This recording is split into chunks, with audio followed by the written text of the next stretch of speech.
ক্যাম্পটা মজা লাগছে ক্যাম্পটা।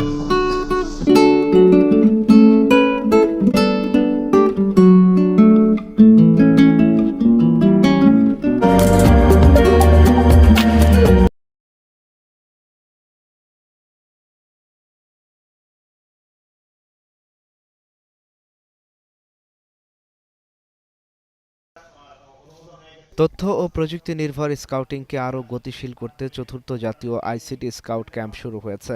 বাংলাদেশ স্কাউটের ব্যবস্থাপনা ও পরিচালনায় গাজীপুরের মৌচাকে জাতীয় স্কাউট প্রশিক্ষণ কেন্দ্রে শনিবার বিকেলে আনুষ্ঠানিকভাবে এর উদ্বোধন করা হয়। এতে প্রধান অতিথি ছিলেন স্কাউটের আইসিটি বিষয়ক কমিটির সভাপতি MN জিয়াউল আলম। আইসিটি দক্ষতা বাড়ানোর লক্ষ্যে সারা দেশ থেকে প্রায় 250 জন cub scout, scout, rover scout এবং স্কাউটার অংশ নেন। একটা সময় ছিল যখন দেশের তথ্য অন্য দেশে জমা রাখতে হতো। এখন গোটা দেশের তথ্যই জমা রাখা যাচ্ছে নিজ দেশের তথ্য ভান্ডারে। জাতীয় আইসিটি স্কাউট ক্যাম্পের চতুর্থ আসরে কথা বলেন আইসিটি বিভাগের সিনিয়র সচিব MN জিয়াউল আলম। জানান, স্কাউট ক্যাম্পিং এর মাধ্যমে সাইবার সিকিউরিটি এবং সোশ্যাল মিডিয়ার ব্যবহারে তরুণ প্রজন্মকে সচেতন করা হচ্ছে। পাশাপাশি ডিজিটাল বাংলাদেশের সার্বিক সম্ভাবনা তুলে ধরা হচ্ছে। ক্যাম্পের দ্বিতীয় দিন অনুষ্ঠিত হয় মহা তাঁবু জলসা। সেখানে প্রধান অতিথি ছিলেন প্রধানমন্ত্রীর কার্যালয়ের সাবেক মুখ্য সচিব ও বাংলাদেশ স্কাউটদের সভাপতি আবুল কালাম আজাদ। এ সময় তিনি বঙ্গবন্ধু স্যাটেলাইট 2, রূপপুর পারমাণবিক বিদ্যুৎ কেন্দ্র সহ সরকারের সব মেগা প্রজেক্টে স্কাউটদের কাজ করার তাগাদা দেন।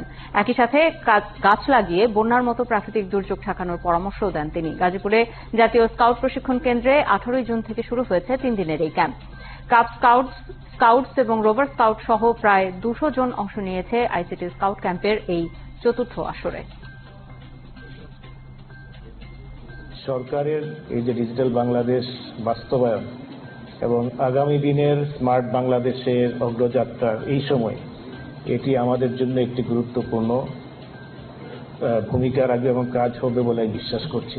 তোমাদের সময় যে তথ্য প্রযুক্তির সময়, তাই না? তোমরা আজকে অনেক মজার মজার জিনিস, ফোর্থ ইন্ডাস্ট্রিয়াল রেভলিউশন, চতুর্থ শিল্প বিপ্লব, তাই না? ডাটা সিকিউরিটি, তারপরে আউটসোর্সিং, কত কিছু তোমরা নতুন নতুন জিনিসের নাম শুনেছ, অনেকে প্রত্যক্ষ করেছ। এগুলোর সাথে তোমাদেরকে পরিচয় করে দেওয়াই ছিল আমাদের মূল উদ্দেশ্য।